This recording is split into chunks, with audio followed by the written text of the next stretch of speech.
اس video میں محسنہ اسلام اور حبیب خدا محمد صلی اللہ علیہ وآلہ وسلم کی محبوب زوجہ غم گسار ساتھی ام المؤمنین سیدہ خدیجۃ الکبریٰ سلام اللہ علیہا کی سیرت و فضائل، اسلام اور مسلمانوں پر ان کے احسانات کا ذکر کیا جائے گا۔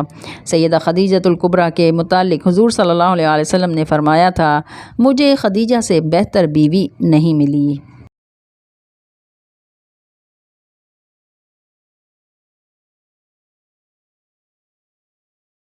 بسم اللہ الرحمن الرحیم، صلی اللہ تعالی علی حبیبہ محمد وآلہ وسلم۔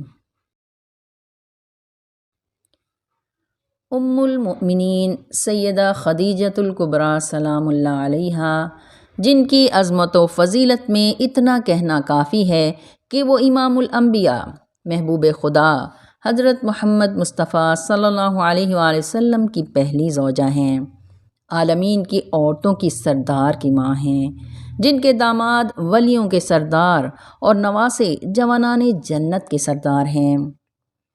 ملکۃ العرب حضرت خدیجۃ الکبریٰ مکہ کے ایک معزز سردار خویلد بن اسد کی بیٹی تھیں۔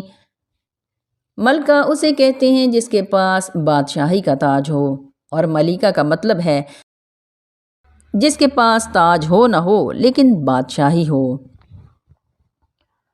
آپ مکہ کی ایک معزز، مالدار اور عالی نسب خاتون تھیں جن کا لقب طاہرہ تھا۔ قبیلہ قریش سے تعلق رکھنے والی سیدہ خدیجۃ الکبریٰ حسن و سیرت و صورت کے لحاظ سے بھی مشہور تھیں۔ آپ کا سلسلہ نسب والد کی طرف سے یوں ہے: حضرت خدیجہ بنت خویلد بن اسد بن عبد العزیٰ بن قصی بن کلاب۔ قصی بن کلاب پر پہنچ کر آپ کا سلسلہ نسب رسول اللہ صلی اللہ علیہ وآلہ وسلم سے جا ملتا ہے۔ والدہ کی طرف سے سلسلہ نسب یوں ہے: فاطمہ بنت زائدہ بن اسم بن رواحہ بن حجر بن عبد بن معیس بن عامر بن لوئی۔ آپ کی والدہ فاطمہ بنت زائدہ لوئی بن غالب کے دوسرے بیٹے عامر کی اولاد سے تھیں۔ گویا 8ویں پشت میں آپ کا سلسلہ نسب والدہ کی طرف سے بھی حضرت صلی اللہ علیہ وآلہ وسلم سے جا ملتا ہے۔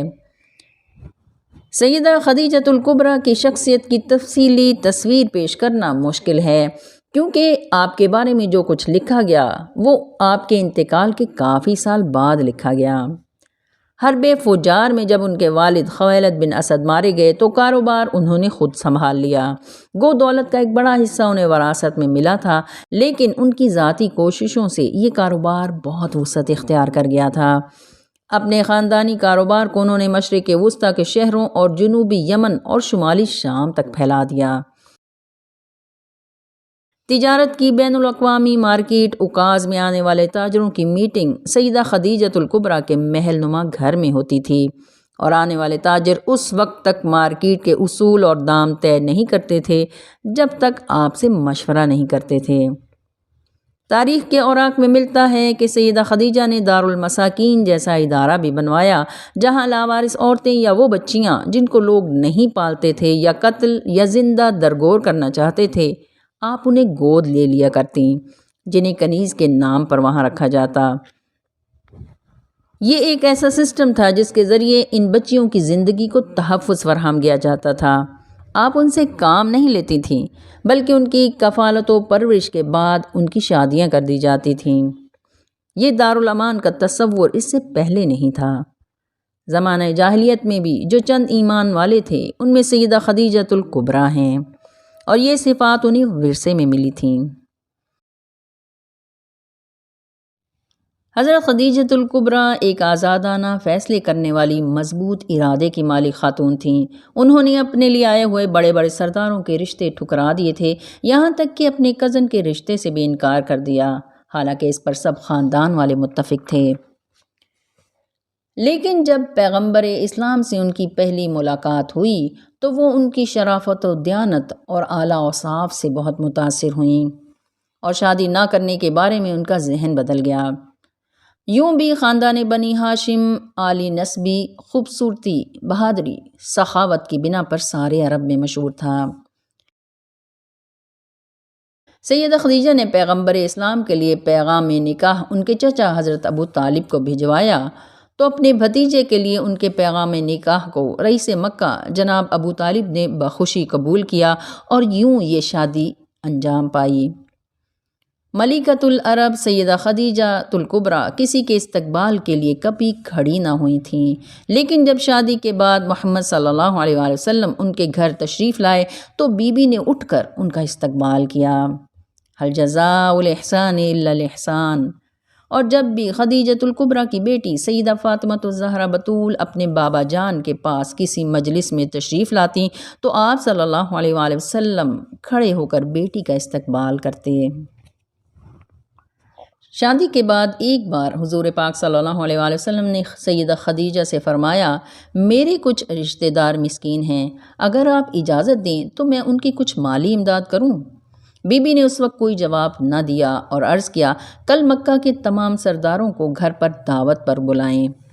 اگلے روز دعوت پر سب آ گئے۔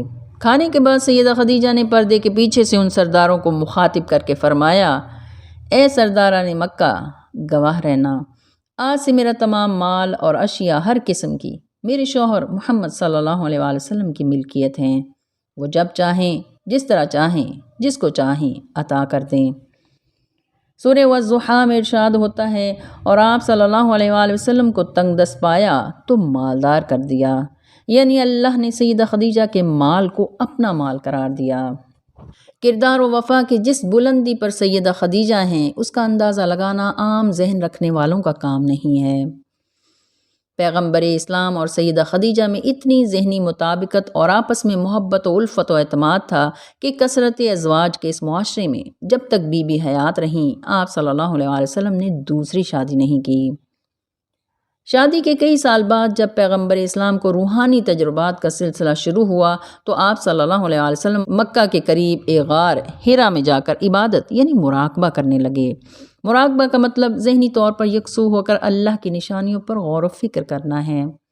جب اللہ کے حکم سے جبرائیل امین پہلی وحی لے کر نازل ہوئے تو پیغمبر اسلام گھر تشریف لائے اور اپنی کیفیات بی بی سے بیان کی تو انہوں نے ان آیات کو سنا اور دل سے قبول کیا، اور یوں تاریخ کی پہلی مسلمان خاتون اور اسلام قبول کرنے والی شخصیت بن گئیں، اور پھر ہر موقع پر پیغمبر اسلام کی حمایت جاری رکھی، جس سے انہیں اللہ کا پیغام عام کرنے اور اپنے قبیلے کے سرداروں کی مخالفت کا مقابلہ کرنے میں بہت مدد ملی۔ سیدہ خدیجہ نے صرف اور صرف آپ صلی اللہ علیہ وسلم کی محبت میں خرچ کیا، بلکہ اس وقت خرچ کیا جب اسلام ضرورت مند تھا۔ گردن پہ مسلمان کی ہے اسلام کا احسان، اسلام کی گردن پہ ہے احسان خدیجہ۔ اسلام کے ابتدائی دور میں جب نئے مسلمان ہونے والے غریب لوگ مالی، معاشرتی اور دور جاہلیت کے رسم و رواج جیسے مصائب و مشکلات برداشت کر رہے تھے، وہاں سیدہ خدیجہ نے بے دریغ ان کی مالی ضروریات کو پورا کیا۔ روایت ہے کہ ایک بار سیدہ خدیجہ الکبریٰ حضور پاک صلی اللہ علیہ وآلہ وسلم کے پاس غار حرا کھانا لے کر جا رہی تھیں۔ اکثر ایک دن چھوڑ کر بی بی کھانا لے کر جایا کرتی تھیں۔ آپ کے وہاں پہنچنے سے پہلے جبرائیل امین پہنچ گئے اور نبی کریم صلی اللہ علیہ وآلہ وسلم سے عرض کیا، خدیجہ آپ کے پاس آ رہی ہیں، جب وہ آ جائیں تو ان کو اللہ کا اور میرا سلام پہنچا دیجیے گا، اور انہیں جنت کے ایسے مکان کی خوشخبری سنا دیں جو موتیوں کا بنا ہے، جس میں نہ شور و شغب ہوگا اور نہ ذرہ برابر تکلیف ہوگی۔ جب بی بی آئیں تو نبی مکرم نے ان کو اللہ کا اور جبرائیل کا سلام دیا۔ اما حوا سے لے کر قیامت تک اللہ نے کسی عورت کو سلام نہیں بھیجا سوائے سیدہ خدیجہ الکبریٰ کے۔ پیغمبر اکرم سے یہ سن کر بی بی نے عرض کیا، میں اپنے مقدر پر رشک کرتی ہوں، اس لیے کہ آپ اللہ کے محبوب ہیں، میں آپ کی نوکر ہوں، آپ کو رب کا سلام جبرائیل دیتا ہے اور مجھے اللہ کا حبیب سلام دیتا ہے۔ اور پھر عرض کیا، اللہ خود سلام ہے، اس کی طرف سے سلام ہے، اس کو بھی سلام ہے، جبرائیل کو بھی سلام ہے، اور آپ کو الصلاۃ والسلام ہے، اور اس پر قیامت تک سلام ہے جو ہماری بات سنے۔ عرش سے جس پہ تسلیم نازل ہوئی، اس سرائے سلامت پہ لاکھوں سلام۔ پیغمبر اسلام کی حمایت کرنے پر سیدہ خدیجہ الکبریٰ سمیت خاندان بنی ہاشم اور خاندان عبد المطلب کا قریش مکہ نے سوشل بائیکاٹ کر دیا۔ اسلام قبول کرنے کی پاداش میں جہاں غریب مسلمانوں کو مختلف مشکلات اور مصائب کا سامنا کرنا پڑ رہا تھا، وہاں ان خاندانوں کو بھی 3 سال شیب ابی طالب کی گھاٹی میں نہایت کٹھن، پرمشقت اور قید تنہائی جیسے حالات کو سہنا پڑا۔ حضور صلی اللہ علیہ وآلہ وسلم کے بوڑھے چچا حضرت ابو طالب اور پیاری بیٹی سیدہ فاطمہ الزہرا بتول بھی ان میں شامل تھیں۔ محاصرے کے دوران بھی بی بی خدیجۃ الکبریٰ کی دولت بنی ہاشم اور بنی عبد المطلب کی امداد میں صرف ہوئی۔ ایک مرتبہ نبی مکرم نے فرمایا، کسی کے مال نے مجھے اتنا نفع نہیں پہنچایا جتنا مجھے خدیجہ کی دولت نے پہنچایا۔ جس وقت لوگوں نے میرے ساتھ کفر کیا وہ مجھ پر ایمان لائیں، جس وقت لوگوں نے مجھے جھٹلایا خدیجہ نے میری تصدیق کی، اور جب لوگوں نے مجھے محروم کیا خدیجہ نے مجھے اپنے مال میں شریک کیا، اور اللہ نے مجھے ان سے اولاد دی۔ شیب ابی طالب میں 3 سال پرمصائب وقت گزار کر واپس آنے کے بعد 619 عیسوی میں سیدہ خدیجۃ الکبریٰ بیمار ہو گئیں۔ نبی کریم صلی اللہ علیہ وآلہ وسلم نے ان سے فرمایا، آپ نے زندگی میں مجھ سے کبھی کچھ نہیں مانگا، آپ مانگ لیں جو چاہتی ہیں۔ سیدہ خدیجہ اس وقت خاموش رہیں۔